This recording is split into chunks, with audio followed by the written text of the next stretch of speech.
This is the best book I have read so far this year. It's only February, I hear you cry.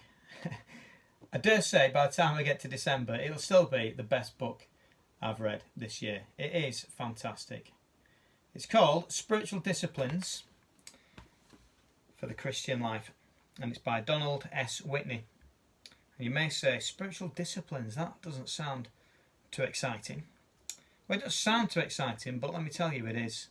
It is. You may say, oh, disciplining yourself, that really does sound like hard work. Doesn't sound like the kind of book I want to read. Well, can I just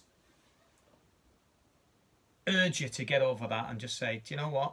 Let's give it a go. Let's do the things that are in here and see what becomes of you. Okay, because this isn't just a book to read and enjoy. This is a book to read, do, and there will be fruit that comes from it. You know, it's because it's all about spiritual disciplines, as the title suggests, and there's a real danger in neglecting the spiritual disciplines. I mean, think about it. You know, you don't watch TV and see the Olympics going on, and you see these guys getting gold medals and all the rest of it, and think, oh, that was pretty lucky of him, wasn't it? You know, out of all the people that guy got the gold medal, came top of his class through loads of hard work and practice, and then he came top of his country in whatever country he was. So he got selected for the Olympic Games, and then he or she comes top out of everybody in the whole world competing in that particular event. And that doesn't happen without real discipline and training. All right? So to just say, oh, well, I don't think that sounds like a lot of hard work.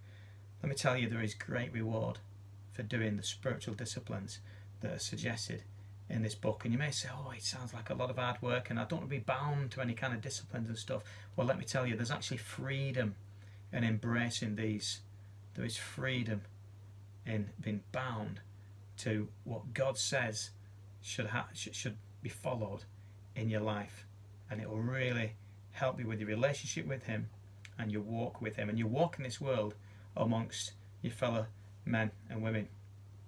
Let me just read from it, as I always do. I always pick a section to read from, and this section best illustrates, I think, and sets the scene for the whole book and the reason for why it should be read. And if you wonder what the spiritual disciplines are that are entitled that entail in this book, then let me just tell you, there's 10 of them. Quick glance through the contents page will reveal them to you. It's the Bible, it's prayer, worship, evangelism, serving, stewardship, fasting, silence and solitude, journaling, and learning.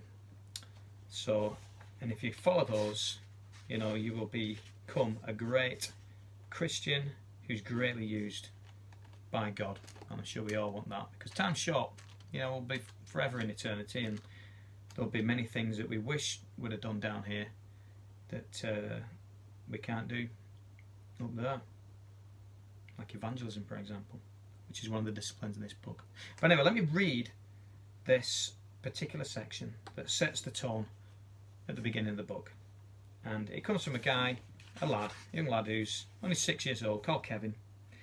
And, you know, he's been pestered by his parents to practice his guitar and follow his music lessons. And he just doesn't want to. He sees the kids outside playing baseball and he's like, oh, why do I have to do this? Why do I have to do this all the time? This is what it says. Now, suppose Kevin is visited by an angel one afternoon during guitar practice.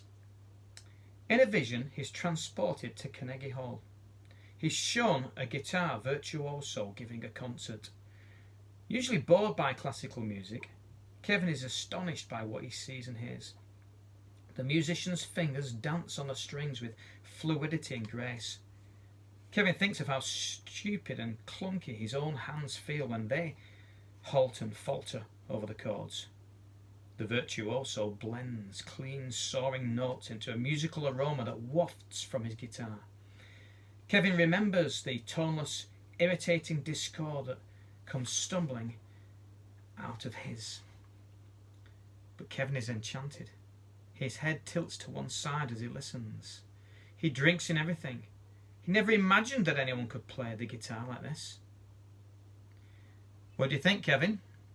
Asked the angel. The answer is a soft, slow 6-year-old's wow. The vision vanishes, and the angel is again standing in front of Kevin in his living room. Kevin, says the angel, the wonderful musician you saw is you in a few years' time. And pointing at the guitar, the angel declares, but you must practice. Get this book, read it, practice the spiritual exercises that are explained within, and you will be a virtuoso Christian shining for God's glory.